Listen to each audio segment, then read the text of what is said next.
Hello, it's Paddock Pass podcast time, and we're previewing the Spanish Grand Prix. I'm Adam Wheeler, and I'm joined, of course, as always, by Neil Morrison and David Emmett.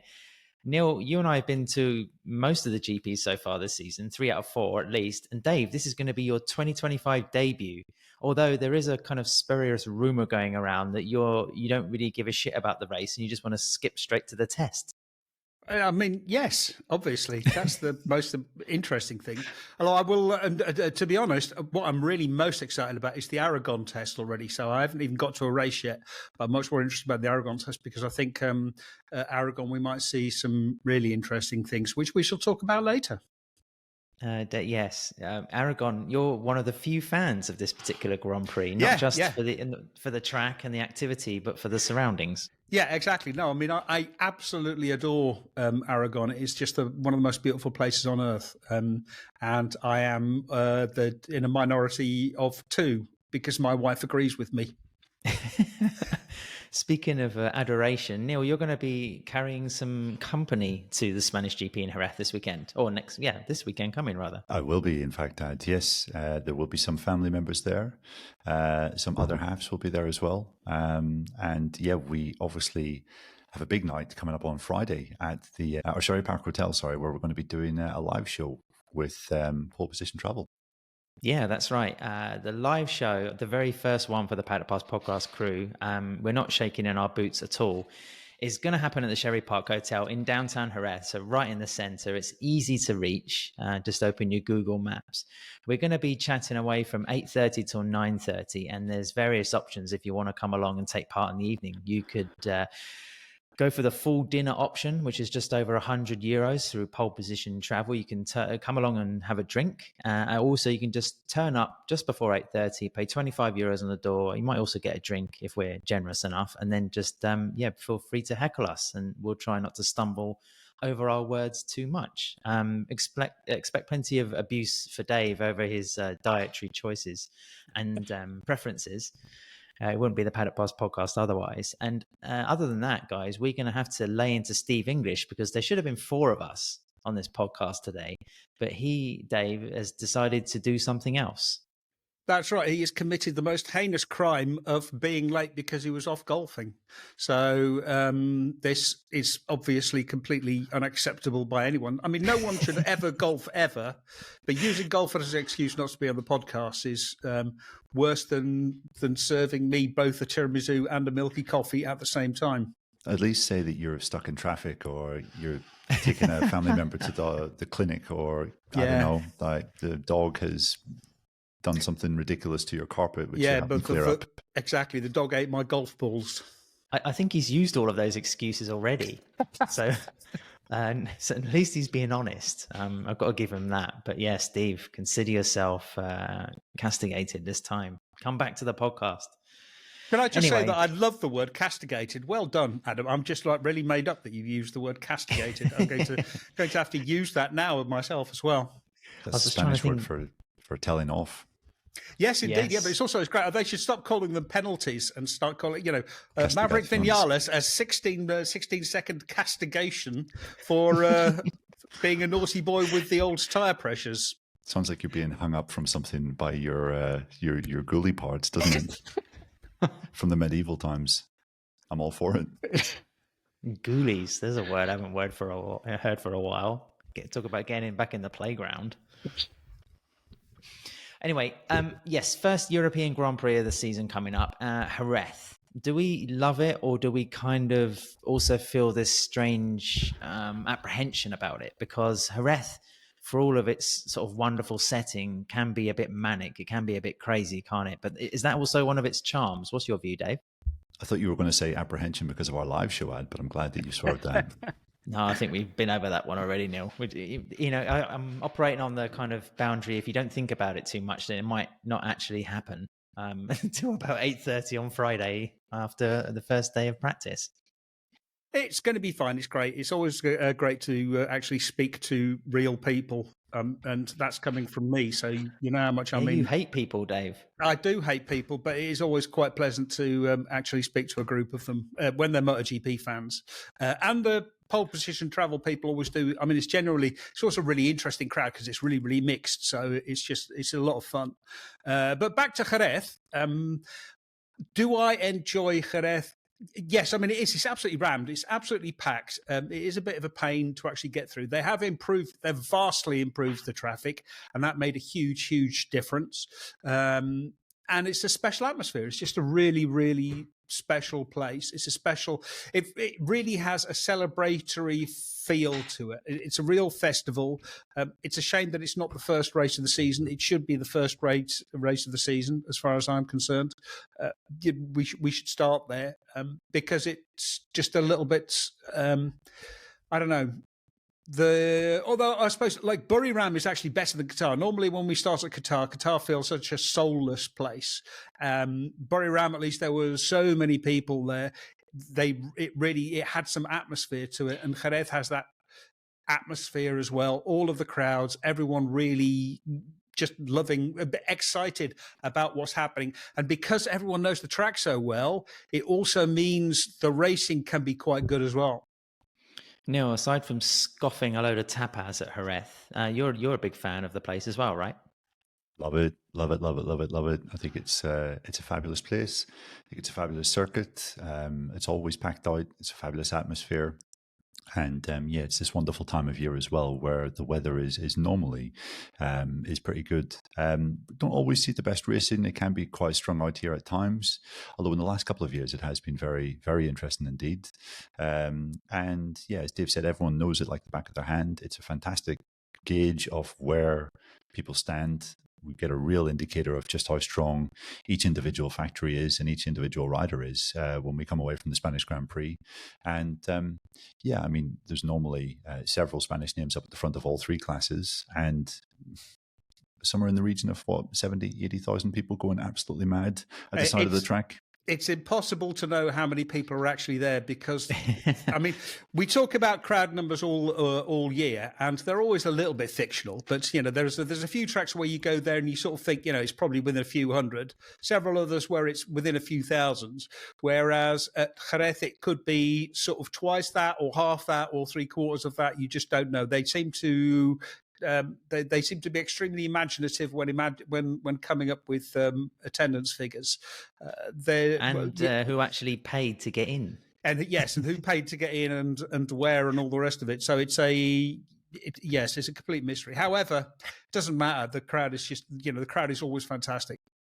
Well, listen, coming up in the rest of this episode, we've got an exclusive interview with Franco Morbidelli. We've also got some fantastic exclusive content that Neil gathered about HRC because Honda are coming back. It's kind of official now in the results. We also, we're going to talk a bit about some of the competitions we've got coming up. But before we move on any further, guys, and talk about some of the news that's circulating MotoGP at the moment, let's just go into our favorite Jerez memory. For me, very quickly, I want to mention 2016. That Grand Prix really sort of stands out for me. I mean, you had Brad Binder's fantastic first win in Moto3 when he started from the rear of the grid. And then you had Sam Lowe's in Moto2, sort of drifting sideways onto, I think it was his second Grand Prix win. Maybe of his career at the time. And then of course in MotoGP it was like Valentino Rossi taking his last victory, so it felt like a very sort wasn't his last victory, wasn't it? Sorry, no. Oh, okay. When was it? 2017? Yeah, I want to say Catalonia. Did he win in Catalonia? He won Catalonia 16 as well. Right, okay, right. And then he won Aston, and that was it. But then did he win in 2017 or 16 his last hurrah? Aston 17 was his last Aston. one. Right, okay. Thank you for putting me correct as usual, Neil. But anyway, Jerez was still a pretty good one. And then I also want to call out, hopefully the year is right on this, Jack Miller's second career win, first with the Ducati in 2021. That was also the GP where we all kind of thought that Fabio Quartararo choked, right? I mean, he kind of lost a substantial lead and drifted back. And it turned out to be, was it like an arm pump issue or something with a... Yeah. Arm pump. So and I think he immediately had... surgery to fix the arm pump that year. Came back again, I think, like the next race. I can't remember if he had it before or after Le Mans, because he went from Jerez to Le Mans, and that sort of like really cleared it up and solved it. But yes, he was, because it looked half like a choking and half like a technical problem almost, because all of a sudden he was losing like half a second or something. It was like literally went from leading it and looking really, really comfortable to, whoa, hang on, wait a minute, what's going on here? But Miller's emotion at finally getting that win was fantastic to see. And then, there's been some great celebrations over the years, hasn't there? I mean, even down to Marc Marquez's, sprint podium last year, and just the scenes at the fences. Jorge Lorenzo's celebration into the lake as well, where he almost drowned himself. Yeah. And not for that reason, of course, but it was still like, obviously pre-scripted, but it looked pretty wild at the time. So fair play for the theatrics. Dave, your Jerez memory? I mean, last corner, obviously, because there's so much happens there all of the time. We've had Rossi versus Gibernau. We've had Marc versus Lorenzo, Marquez versus Jorge Lorenzo. Was that the year that they renamed the corner Lorenzo corner, and then he got sort of nerfed off into there? It was great. I particularly enjoyed that. That was very, very funny. Crivier, was that one as well? Crivier, yeah, exactly. And that was also because the crowd thought the race was over and they were starting to invade the track. So that was actually sort of slightly terrifying. But I think my favourite memory was it 2023 when Danny Pedrosa was a wild card there, or was it last year when he was on the fan bus and being shown around, and Danny is such sort of he's quite reclusive, he's quite sort of reserved, very, very quiet, and he's always hated people making a bit of a fuss of him. He just wants to get on a race, and he was being feted like the hero that he is, really, and like he was almost in tears, everyone giving him really sort of paying their respects, all the fans cheering for him. That was just a fantastic moment that I think is almost unique in racing, in motorcycle racing. It was completely different from what we're expecting. And also it was so, it showed Danny Pedrosa what he meant to the sport, to the Spanish fans. And you could see it was a truly human moment. And I loved that. Neil, I want to say, your favorite Jerez memory, but of course mine failed me, so I'm not quite sure what it classifies as now. I mean, Dave's one was based mainly on emotion, which was good to see. What's your thoughts? I think last year's Jerez race stands pretty high above a lot of the things that have happened there. The sort of Marc-Pecco showdown, which was pretty epic, even though the actual showdown itself only lasted for about 2 laps, I think, before Marc's tire pressure started going up when he caught Pecco. But the whole drama of that was really quite something. We were still waiting for the best of Marc to show himself in Ducati colours, or in Gresini colours as it was back then. And he was obviously a bit nervy after crashing out of the sprint. Pecco built up a decent lead after Martin crashed out. And then when Marc started coming towards him, it was really like you were expecting this kind of big showdown, and it was a big showdown, and Pecco really rode superbly to resist him and showed just how determined he was to keep it behind. So I think that was fantastic. And then the reaction to Marc after the podium, when he was running up to the fans, climbing the fences, you really got a feeling of like, okay, MotoGP is coming back to top levels of excitement. And Dave's absolutely right mentioning those last corner showdowns. 2020 was such a weird year in it being the first MotoGP race since the COVID pandemic. And while it was obviously very unfortunate for Marquez to suffer that injury, the whole drama of that race of him nearly crashing at turn 4, the comeback was unbelievable. Amazing. Then the crash where he broke his humerus bone, and then the whole couple of days in between, we were all locked down in our hotels basically that week, but he was insistent on coming back. And he said in an interview recently with Oriol Puigdemont that that's the one thing in his career that he regrets, coming back to Jerez 4 or 5 days after being operated on in his right humerus. That whole 2-week period was just such a dramatic start to 2020, and really give you an indication that the season was not going to be quite as we expected. Exactly. Someone should have tied Marc Marquez up in his room and told him, no, you're not racing, because he was doing push-ups. He was basically out of the operating room and then doing push-ups. Like, no, Marc, no, go away. But Dave, what happens this year? I mean, Pecco Bagnaia has won the last 3 years in a row. Marquez has won 3 times, but not since the beginning of the decade, since before the fateful 2020 crash.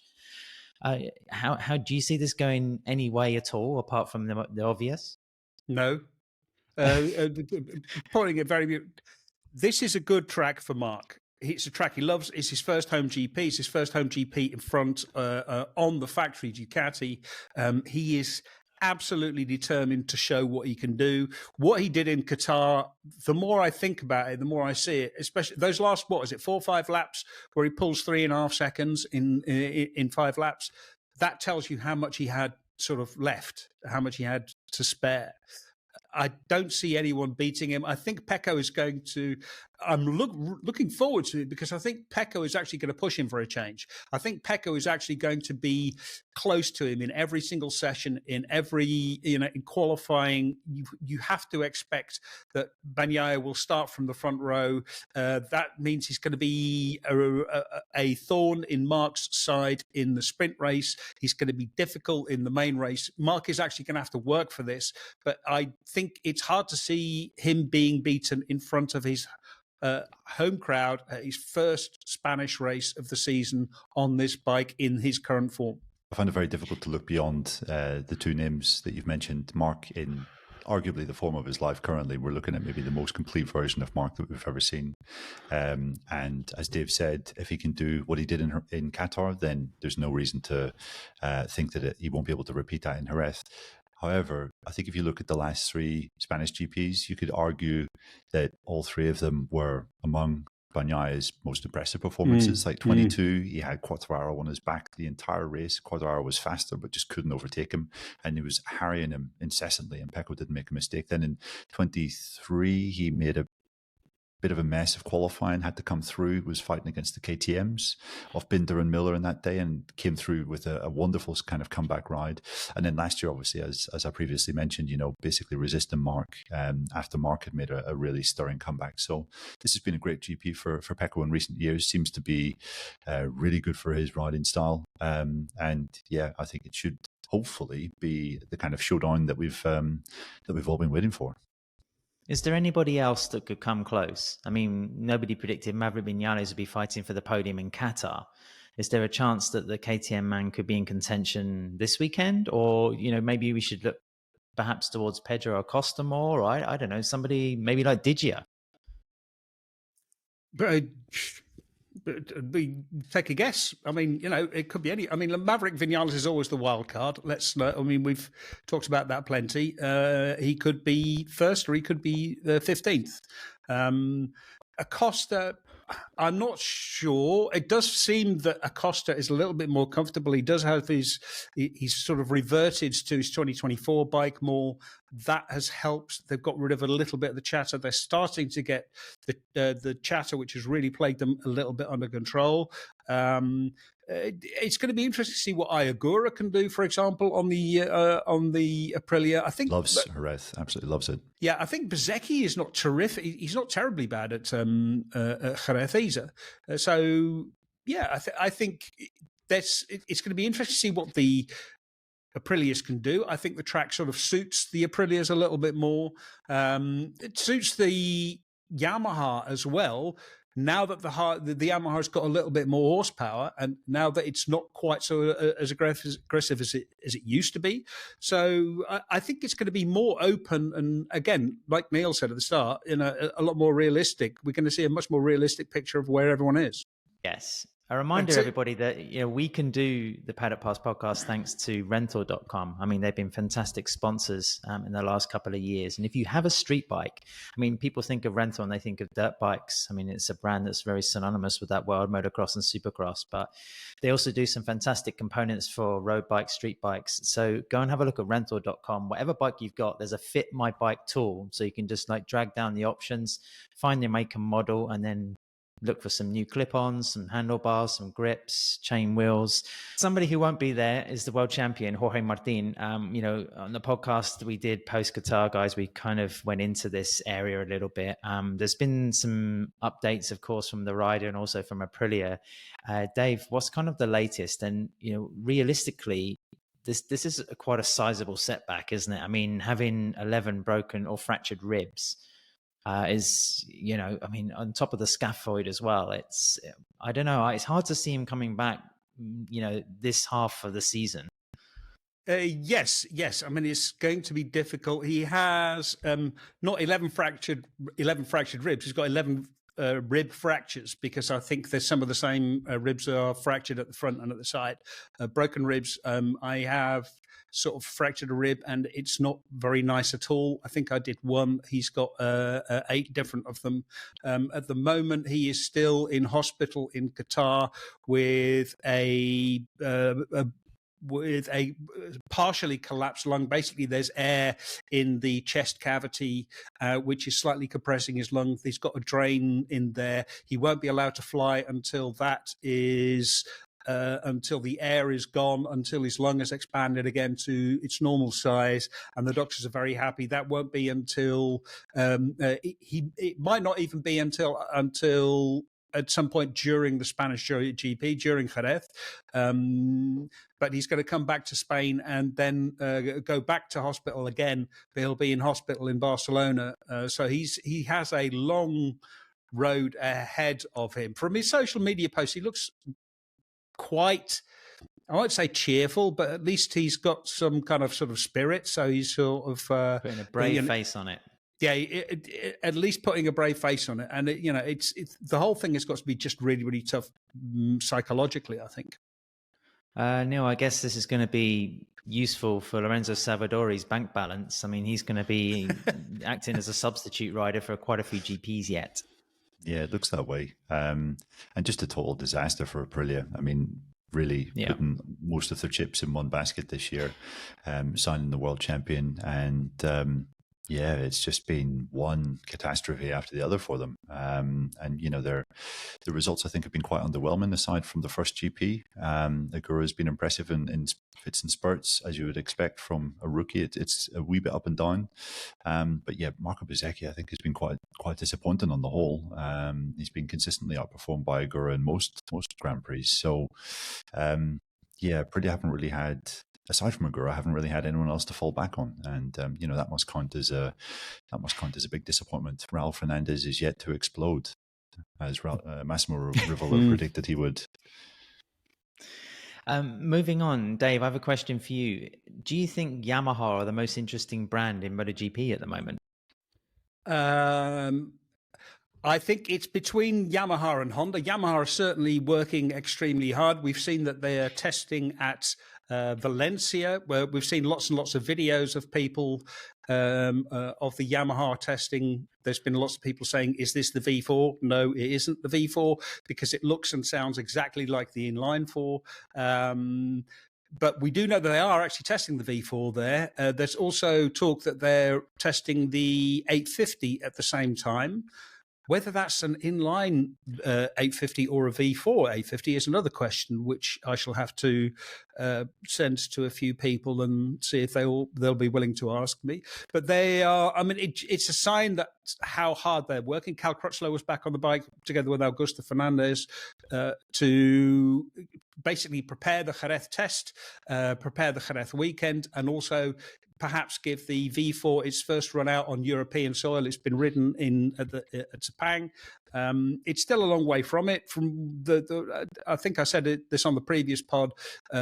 What I hear about the V4 is it's quite the engine is quite good. It's already producing a decent amount of power.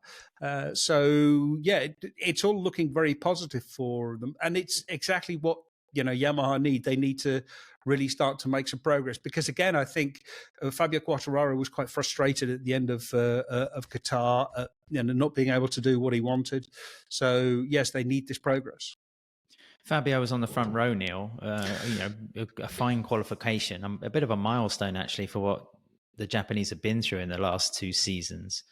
But how would you sort of deal with Dave's kind of assessment? Do you think Yamaha are just like showing their laundry in public, or do you think they're actually maybe more advanced than the other brands at the moment?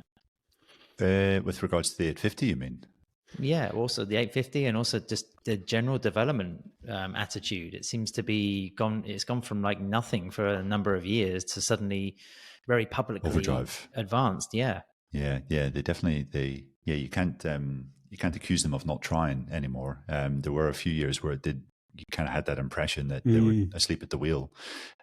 Whereas now, I mean, if they brought the 850 to the Valencia test, then that's a pretty impressive feat.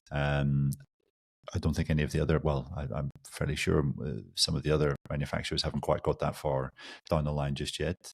I mean, I guess there has definitely been promise to open a couple of rounds, but then it's the similar story, really, isn't it? And Yamaha is just way too dependent on the grip conditions of the track. Grip conditions good, Yamaha and Quartararo can do something quite interesting.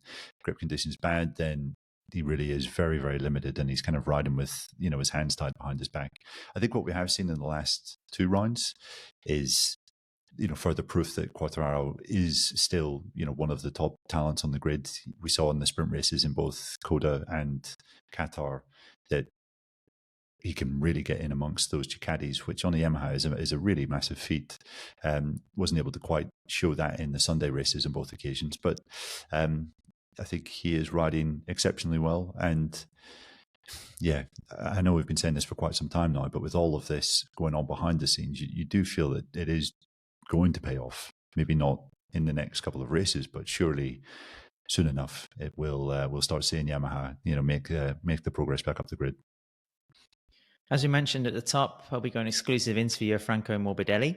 Managed to speak to him just before the Qatar Grand Prix. 2 podium finishes now. Also led a Grand Prix. That's the first for a couple of years for the Italian. David, Neil, any views on this on Franco so far? I mean, it has been a little bit of a career resurrection, hasn't it? Yeah, I mean, it's definitely some of the form that he showed in, 2020, 2021, where he proved that he could be quick, but then he just sort of seemed to disappear into the background. And now he's back. I think he's happy again. He's under less pressure, which is always good for him. This is more of the old Franco Morbidelli. I think also once we get to Europe, it's going to be more difficult for everyone on the stock GP24 because the other bikes will start to improve. They'll start to make progress. The Ducati is going to get faster. So he's definitely sort of striking while the iron is hot, while the opportunity is there. Yeah, I think he was on the GP24 last year, so he hasn't really had to make much of an adaptation over the winter.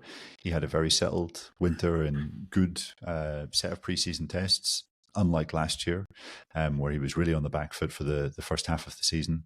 Riding very, very well. But I think it is testament to just how good the GP24 is, that you can have a guy that was 20th some weekends on a Yamaha, obviously when Yamaha were in real difficulties, but just able to completely transform his fortunes and now be a kind of a regular podium threat. And I think he's going to be a podium threat at Jerez this weekend because he's had some really good results there in the past. Was on the podium in 2021, I think, when he was still with the Petronas Yamaha on, if I remember correctly, what was still a fairly old bike, an old M1. So, Frankie does have some record here, and should be ruled out. Just before we roll into the interview, a reminder, Pole Position Travel. They're back in the podcast for the first half of 2025, and they have the last few rooms available for the British, German, and Czech Grand Prix. The pack includes circuit transfers on Friday, Saturday, and Sunday, a Thursday welcome drink, a Friday opening dinner with guest speakers, a welcome pack with merchandise, and of course, their very own guide that will be able to help with any kind of matters or just generally assist. When you book a pack through Pole Position Travel, includes hassle-free travel. They take care of everything, including premium accommodation, airport transfers, and local transport. You can enjoy the racing style with VIP lounges, team experiences, and the best viewing locations. If you head to polepositiontravel.com and also use the code PPOD25X, that's PPOD25X, then you'll get a discount as well. So in the meantime, here's Franco Morbidelli. Hello, Franco. Thanks for joining us on the podcast, maybe for the first time. The Paddock Pass podcast has been running for quite a few years now, and I don't recall hearing you on the show before. So it's thank you for the time here in Qatar. Where can we start? I think, if we look back a little bit, you went from that fantastic year with Yamaha to the injury, to the change of team, to the concussion, and then now in a place where you took, I think, your first podium finish after 3.5 years. Is it fair to say you're maybe in your happiest place for quite some time? Yeah, definitely. I am experiencing a reborn of my MotoGP career. That's for sure, because as you said, after my rookie year, and after the great. Also in the rookie year, we managed to get Rookie of the Year, and the 2 years with Petronas were really good. We had a lot of fun. We won races. We did front rows, pole positions, and great results, and we had a lot of fun. Instead, when I had my most difficult period, when it looked like I was gonna push through, a factory team and a great environment for me, and a great thing for me. Instead, it wasn't the case. I mean, the environment was great, and the team was great, and everything was amazing, but results were not coming. The package was complicated, and I struggled big time to adapt to it. The first year, I struggled very much. In 22, I struggled very much, and in 23, I kept on struggling for sure. As I said, the package didn't help, but I was expecting different kind of a different kind of level from me. But that's what happened, and I faced a very difficult period, and that could have been very, very detrimental for my career. But instead, again, another surprise. I got the chance from Paolo Campinotti. I got this great chance in a very difficult period. So again, an upwards way in my career with this occasion given from Paolo Campinotti, and right in the moment where I was working out and I was training to present myself in the best of the ways for 24, I had this big injury and this big impact in my head, and again down in a hole, I would say this time, because that was nasty. That was pretty difficult. Worse than the knee, because the knee was time as well, wasn't it? Yeah, the knee was time, and it's a mechanical thing, and it's a thing that you need to work on it, but you kind of have it under control. While when it's the head involved in the matter, it's much different. You get scared big time, and you.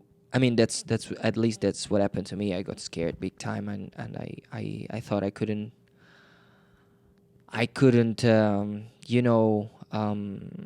At first I couldn't talk or remember stuff, or thinking straight, and again expressing myself straight. So the head is a bit of, it's a whole different matter, and it's a very important one, and that was involved in the beginning of 2024, and luckily, again, with all the people around me, surrounding me when I'm at home, we were able to face this nightmare in the best of the way, ways, working day by day, getting better day by day, realizing that I was getting better day by day, staying positive, and finally everything was through by, I would say, a month and a half after the impact. Everything was through. Franco, I'm sure you're tired of talking about that injury and that process now, but then does the other part of you also want to talk about it? Because maybe there's other people, not just in sport, but who have had similar injuries, and being able to talk about the experience and the trauma is something positive. Huh? Sure. I mean, it's exactly, it's a double-edged sword. In on one side, talking about it makes me recollect memories about that awful period. But if I can say something that can be helpful for somebody who's gone through that period, I'd be happy. Yeah. It was, like you say, the worst timing, because it was a bad injury at the perfect time when, after a few years of uncompetitive machinery, you finally had the tools to do the job. Now it seems it's like you didn't skip 2024, but now you're back in that place where you think, okay, let's kind of start again. I mean, you're 31 this year. It's the timing. I mean, it's just everything in sport and life, right? Yeah, I'll be 31 at the end of the year. Still young. Yeah, no. I mean,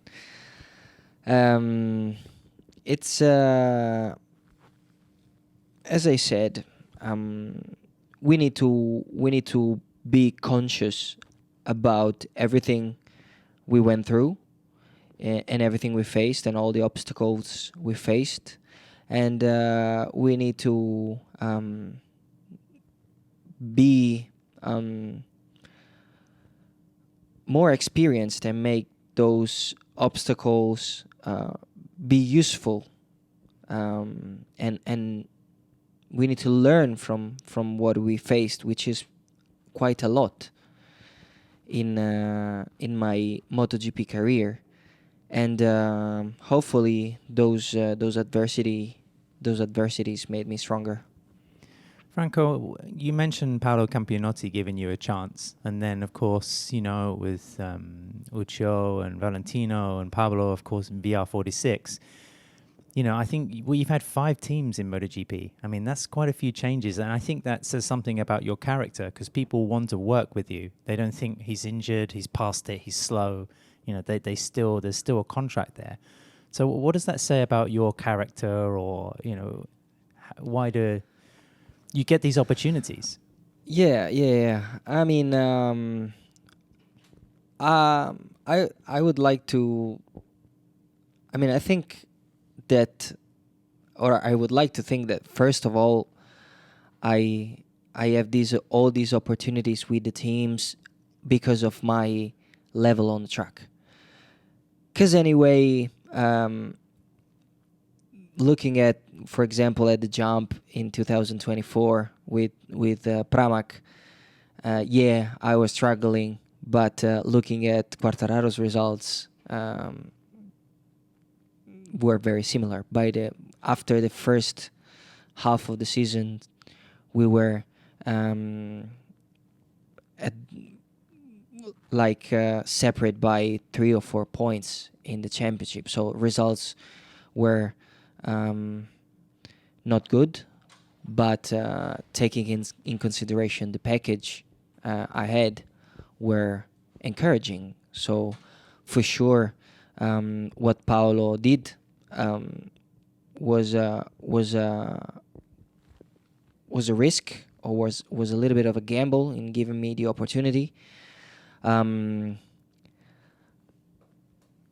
actually not that much. I mean, I was still performing as the world champion, as the former world champion and vice world champion of 2021 and 2022, and I am myself a vice world champion and a world champion of Moto2. So yeah, but apart from this, for sure, that's it. That's the first thing I'd like to think, and I'd like to put in front.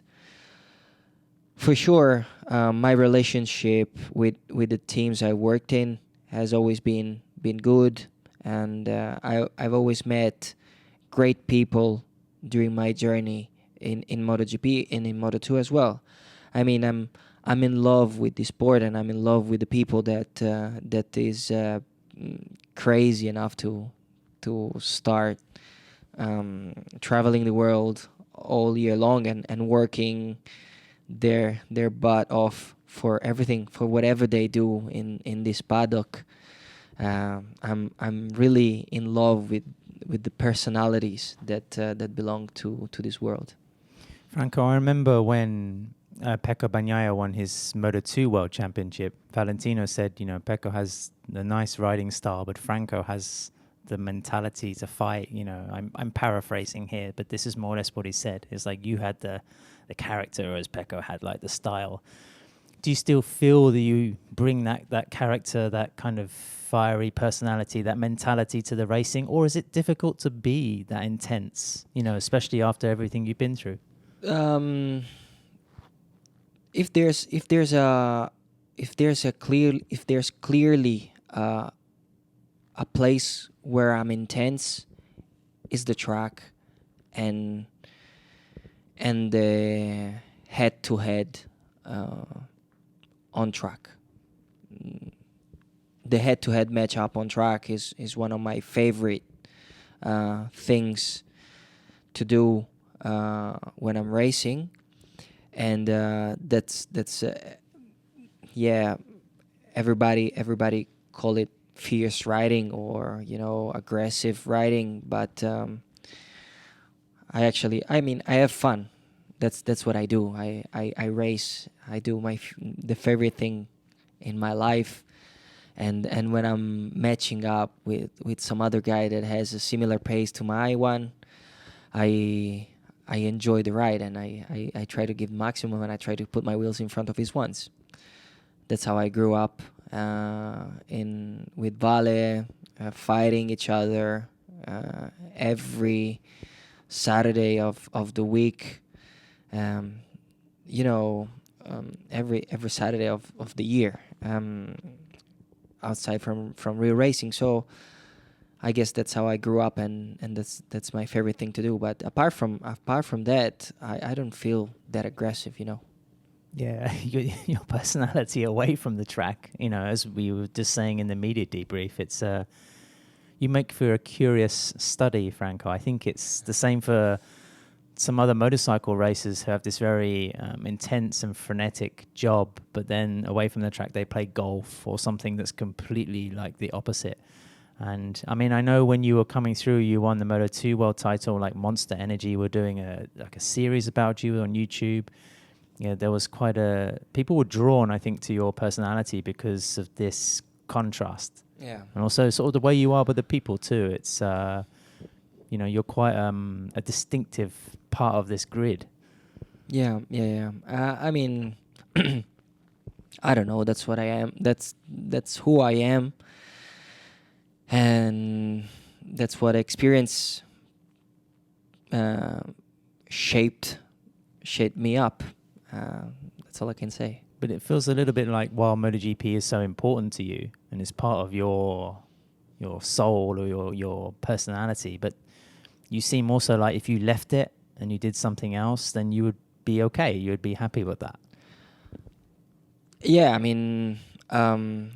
I have one of the tools and one of the things that I learned from my Brazilian roots is to deal with everything you face. Doesn't matter what it is and how bad it is. So I'm sure I would be able to face everything that's presented in front of me with the right approach and with a happy approach. And that's what my Brazilian people does, and that's what my mother does, and that's how she taught me to approach things, and especially bad things. And but definitely what now I'm lucky and I'm very grateful for that. I'm very lucky to be able to do the thing that I grew up doing and that I love doing since I'm a little kid. Franco, just to finish with a lighter question, you've had many teammates, and you're one of Valentino's last ones, and because he's been such a big part of your life and your story of racing, how is he kind of different looking back now as a teammate compared to, say, a mentor or a guy you just hang out with or a guy you race with at the ranch? Was the Valentino you found in the pit box, was it interesting for you to look at that and think, okay, that's the race guy, I don't. Yeah, definitely. Yes. He was a ghost, a sniper. He was an invisible sniper. You wouldn't see him inside the pit box. You wouldn't see him in the hospitality at the events. You just would see him for a very short amount of time. But when it was time to operate, he was big time there. I learned. This is the first thing I learned from him, is that to be there when you're required to be there, not always. That's a special kind of focus, right? Yes, probably yes. I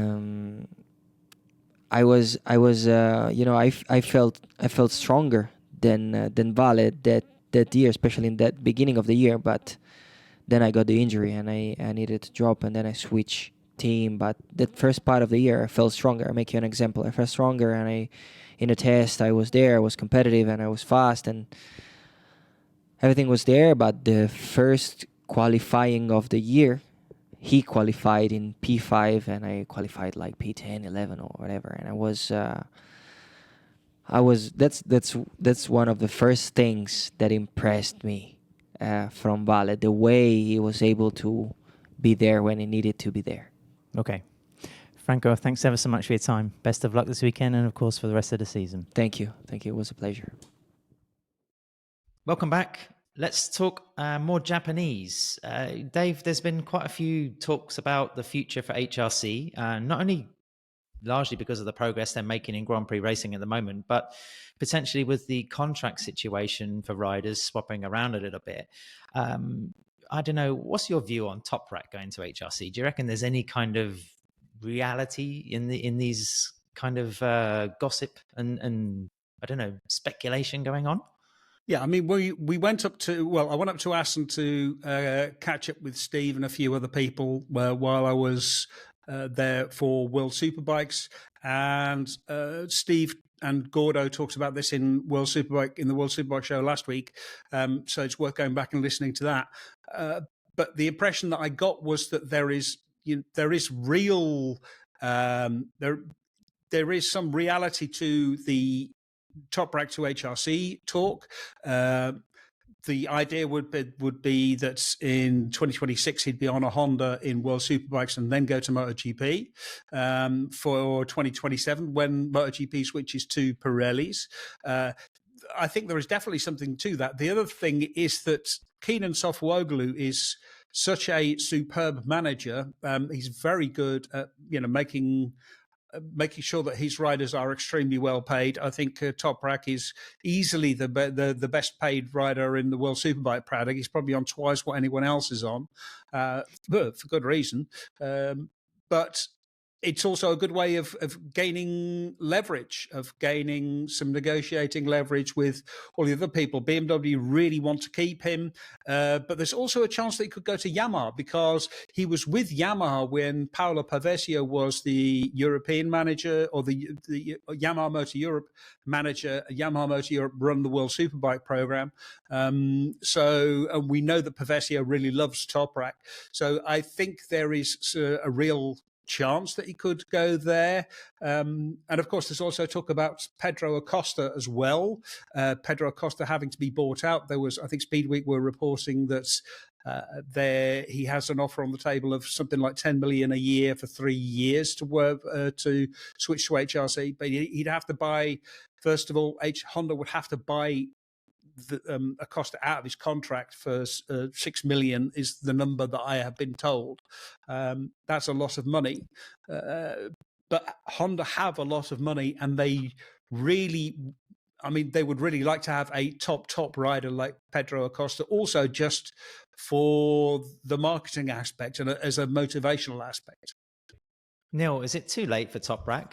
If he comes to MotoGP in 2027, then he's going to be 30 years old. I mean, of course, people have done it before. We've seen the name that most immediately springs to mind is like Colin Edwards. Troy Bayliss was no spring chicken as well when he jumped into MotoGP. But do you think it's a good move for both Toprak and also like HRC as well? I mean, surely they perhaps need to invest a little bit more, not find their next Marquez, but at least take their development in that direction to a degree. Yeah, it's an interesting one. The Acosta link for HRC makes total sense. Investing in the next superstar. I mean, there is an argument to be made that the current HRC factory team lineup is, the weakest that it's been ever, really. They've always had one absolute superstar in their midst, whether that's a Freddie Spencer or a Wayne Gardner or a Mick Doohan or Valentino Rossi, or a Marc Marquez, or a Danny Pedrosa, or a Casey Stoney. There's always been some kind of absolutely exceptional talent residing there. And I don't want to pour, cold water over Luca Marini or Joan Mir, both very, very capable. But I think the fact that they're both being shown up by Johann Zarco is a sign that, Honda, there probably are better talents out there. And Acosta makes sense to me. Your question about Toprak, is it too late for him? If MotoGP was staying with Michelin beyond 2027, I would be of the opinion that yes, because adapting from a Pirelli to the Michelin front tire is no small feat, especially for a rider that is not coming straight out of Moto2. But the fact that we will be on Pirellis in 2027, that could actually be something that would ease his transition across into the MotoGP paddock, because he's been racing on Pirellis for the best part of his career. So, yeah, interesting. Definitely quite interesting. And we've wanted to see Toprak in the Premier class for I don't know how many years now. And I don't know, he didn't necessarily do a great deal to impress when he was testing Yamaha's MotoGP machine in years gone by. I do seem to remember some rumours coming out of that test that he was about 2 seconds slower than Cal Crutchlow, who was testing as Yamaha's test rider at the time. And you think like, okay, that's not amazing, but I know there were lots of things kind of in his way. He didn't have his crew chief with him. He wasn't able to change the bike around a great deal. Lots of things that he would point to say like, this wasn't an ideal test for me. But I mean, I can see why HRC would be interested. I mean, you just have to look at what he's doing in World Superbike and what he has been doing over the last 4 or 5 years to tell you that he is, one of the supreme talents in the world of motorcycle racing, without question. I think there's a difference. The difference between the Yamaha and the Honda is that the Honda is much more front end focused. It's much more about braking and turning into the corner, and we know that that's exactly where Toprak is so exceptional. So I think he would be able to ride much more to his strengths on a Honda than he would have been on a Yamaha. I think also it's questionable as to how much of an advantage to have with the Pirellis, because what we do know about the Pirellis is they won't be the street tires. I mean, basically in World Superbikes, the tyres that the riders are racing on are production racing tyres. You can go out as a track day rider and you can buy them, you can stick them on your bike and go ride with them. Possibly not quite as fast as Toprak, Razgatlioglu, but you can still actually ride on them. The Pirellis will be different.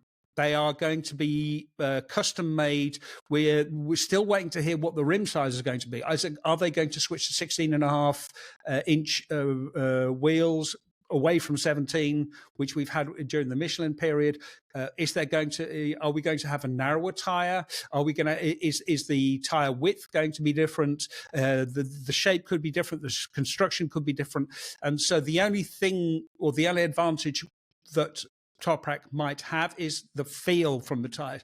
Tyres have a sort of a DNA. They have a feel. They have a response, and that's the kind of thing which Toprak will be able to understand. It won't be as big as a step as if he jumps on the Michelins, but the Pirellis which we get in MotoGP will not be the same as the ones we get in World Superbike. I'm looking forward to the collaboration between Toprak, Keenan, and Alberto Puig. That could be quite lively, I think. Yes. Paddock. But also, what does that extremely mean? successful, possibly. I mean, Joan Zarco's even being talked about as being a sort of a Castrol Honda rider in another way, with the HRC setup. But what does that mean for poor old Luca Marini? I mean, do all roads lead back to VR46 at this rate? Neil, for pretty much some general scope on HRC, you've been digging around in the last race or two, and we've got some interesting interview tidbits coming up now. Who did you speak to? Yeah, well, obviously Honda have turned up with a pretty impressive package for this year. And I think we've mentioned in previous shows that it's the first time in God knows how long that Honda have shown up with a package that has taken a massive step forward for all of their riders. I think 2018 was maybe the last time you could say that. So I was just curious to understand what changes have been made, or maybe what changes haven't been made in part of the reason behind some of the success. So I caught up with Romano Albesiano, the new technical director, who moved across from Aprilia at the end of last year, to understand some of the changes that he made. And then I also spoke to the technical director of LCR, Christophe Bourguignon, more affectionately known as Beefy. Both of those guys were able to, I think, paint a fairly interesting picture of some of the organizational changes that have gone on behind the scenes, as well as how they have really managed to get the best out of this year's RC213V. And it hasn't been from reinventing the wheel. It's basically been from going back to parts that were available to everyone last year and just understanding which were the best ones, putting the right package together and coming through with that. So, I think definitely shines some light on where HRC's improvements have come from in the last 6 months or so. I'm here with Romano Albesiano, Technical Director of Honda HRC in 2025. Romano, thanks very much for speaking with me. I guess I'd like to know, what were your expectations coming to Honda, and have you been pleasantly surprised by what you have found? Well, expectation, I had not clear expectation. The only expectation I had was that dealing with the first motorcycle manufacturer in the world, and with such a successful history in the motorcycle racing in all the categories, so I was really, let's say, excited to know this world, and for sure is totally different from what I've been used to deal with.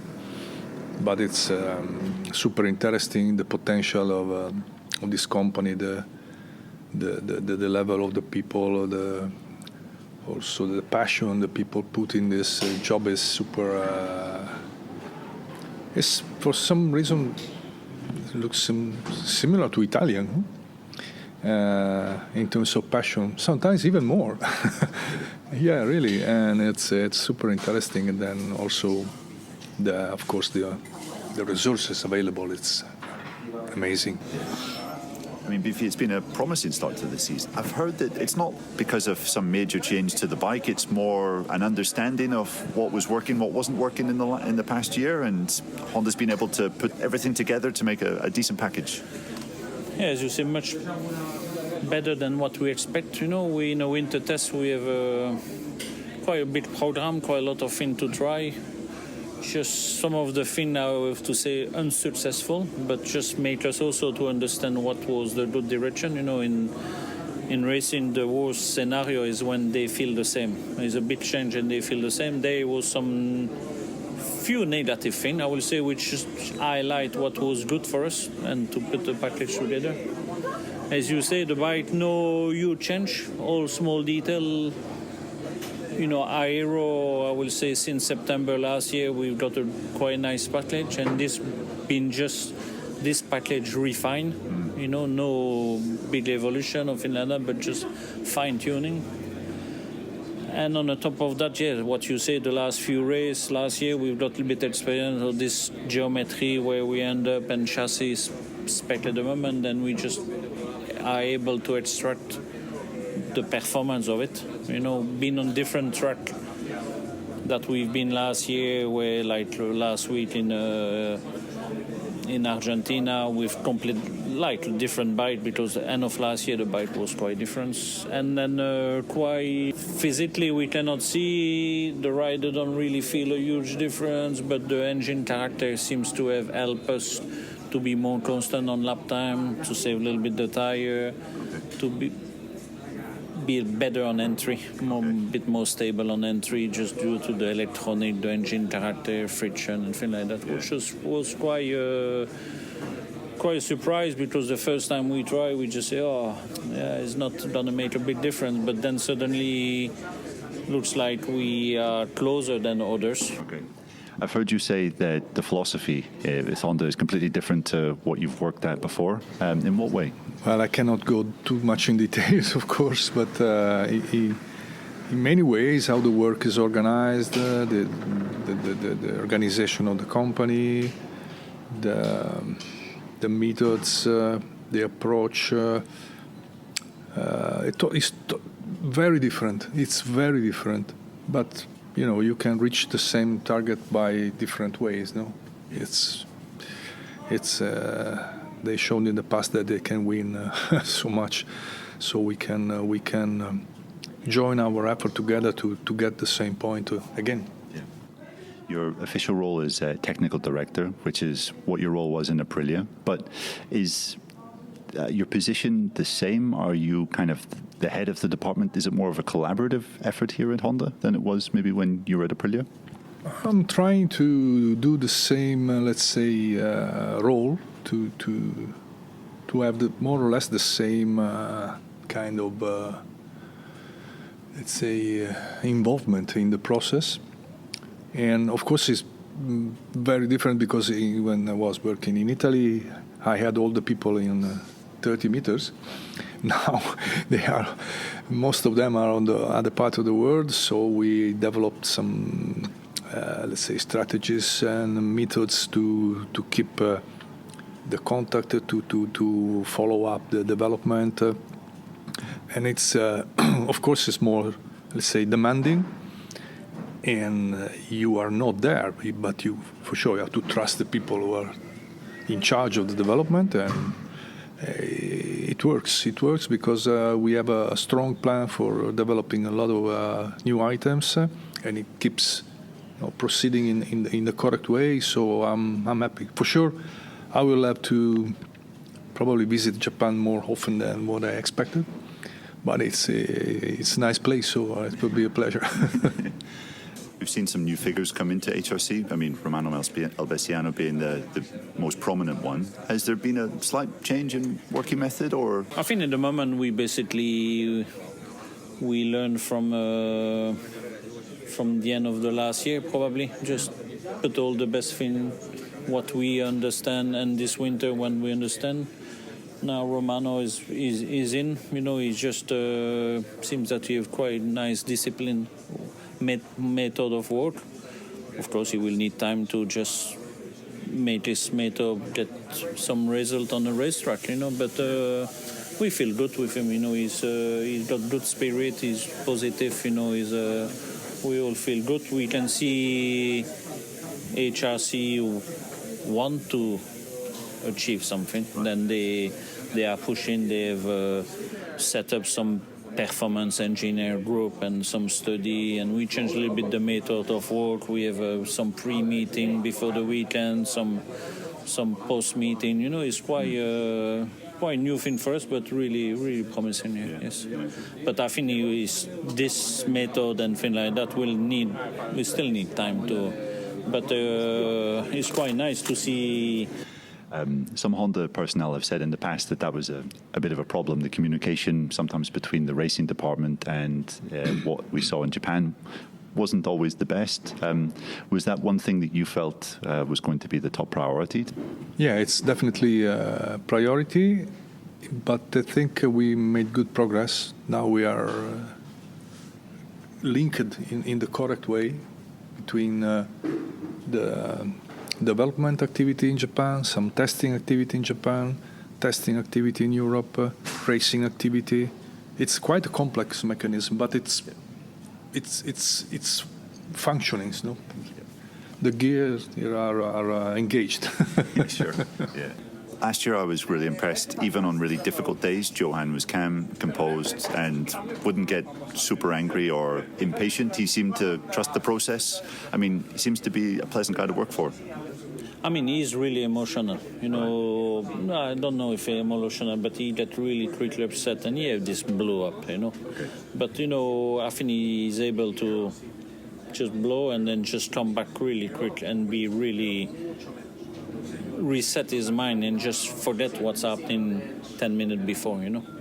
Then, you know, we did have some race that he was really upset that not being qualified, or even this year, you know, that he just, but it's really short time, and I think he is okay. You know, you train, you train hard, you do all the best, and then sometime when you miss the fin because he made a mistake, or we technically don't give him the good bike, or we made a mistake in direction, you can have. It's normal. It's good that you get this upset and frustration and things like that and blow up. But it's really good to just calm down and then just to leave a good spirit to all the boys that, you know, hey, now we're back to work, you know, sorry for before, you know, I just explode a little bit, but let's focus, you know. And then what is incredible with him is always try to improve himself about riding. Is no one debriefing that he just don't say, oh, I need to be better there, or I need to work on my braking style there, or tomorrow I will try with less re-brake, or he's non-stop trying him to adjust this thing, you know. It's clear that the bike this year has made a big step forward, yet maybe it doesn't seem that it's changed drastically from last year. Is that a fair thing to say? Yeah, when I interviewed the riders for the first time, end of last season, I was surprised to find that the bike had not so many weak points, and making the correct evolution on the weak points together, we found some very nice improvement, and this is what we see now is the correct level of this motorcycle. What we saw last year was probably not the real level. And from now on, we must improve the potential, and but everything is improving. Also, the organization on track, the way we work, the way we share information, the way we look at the data. There is a new office in Milan dedicated to the vehicle dynamics analysis and study and simulation. So everything is growing up, no? Yeah, and that's the new center in Milan. That's a huge step, no, to have this kind of bridge between racing department or the racing teams and back in Japan. Yes, the office in Milan is like a pivot point for all this world, and now it's not a big office, but it will be more developed in the next year. But already it's very important. Yeah, the riders have said that this year's bike is obviously a lot better, but there's still one obvious area of improvement, which is top speed. I think you've mentioned this as well in the past. The riders seem confident that there's a plan in place for this to be improved, quite soon. Of course, there is a plan. New version of the engine will arrive along the season. Also on aero side, we will do probably some refinements. So I understand the riders are quite frustrating sometimes after the race when you are faster in corner and the other keep passing you on the straight.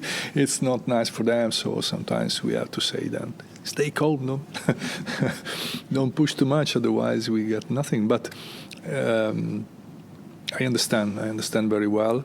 But we are pushing 100%. In Japan, they are doing an incredible job to really to fight for the last horsepower, and we will. I think for next year we'll have a good level of power engine performance. Yeah. 2027, obviously a huge year coming up. I'm guessing you're already thinking about that. When are we likely to see the first prototypes for that year? This is adding some more complication, but for every team, of course. No, of course the project is ongoing. We are working also on this side, and we are planning to test the bike before the end of this year, and to get the first information. Then the proper tires, the real tires, will be available only next year. But I think we will be ready quite soon in order to start understanding this new project. Well, good to see that Honda's fortunes are finally turning around. Thank you. Thanks very much. Thank you. Okay, let's tidy up the scraps of this podcast this week then. On patreon.com, of course, we have our very lively channel.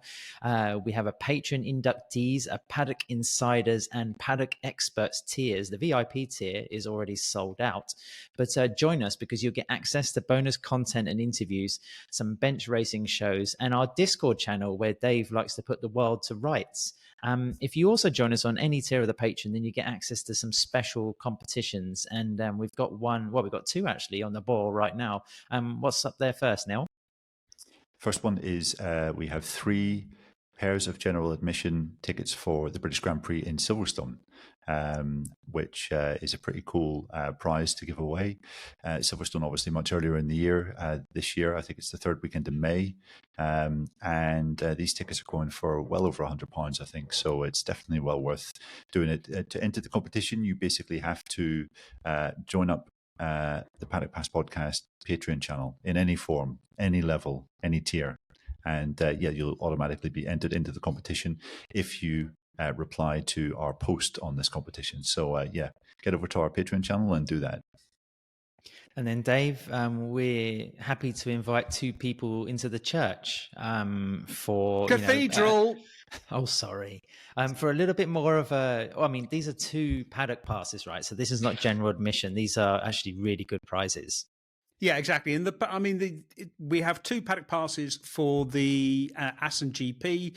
We'll be drawing that at the beginning of June, the first week of June. You have to sign up for the an annual Paddock Insider, which is the $10 tier. I think that's something like $108 for the year because of the discount that we got. There is also, Assen Paddock is great because it's large, it's open. You can get around everywhere. You can also see a lot of the fence down the back straight. You can see the Strubben hairpin. You can actually sort of see a lot of the race. You can go stand on the roof as well, the roof of the media centre, and see the start and over the front of it. So yeah, it's absolutely. It's also absolutely one of the best races to get paddock passes for. So make sure you go and sign up.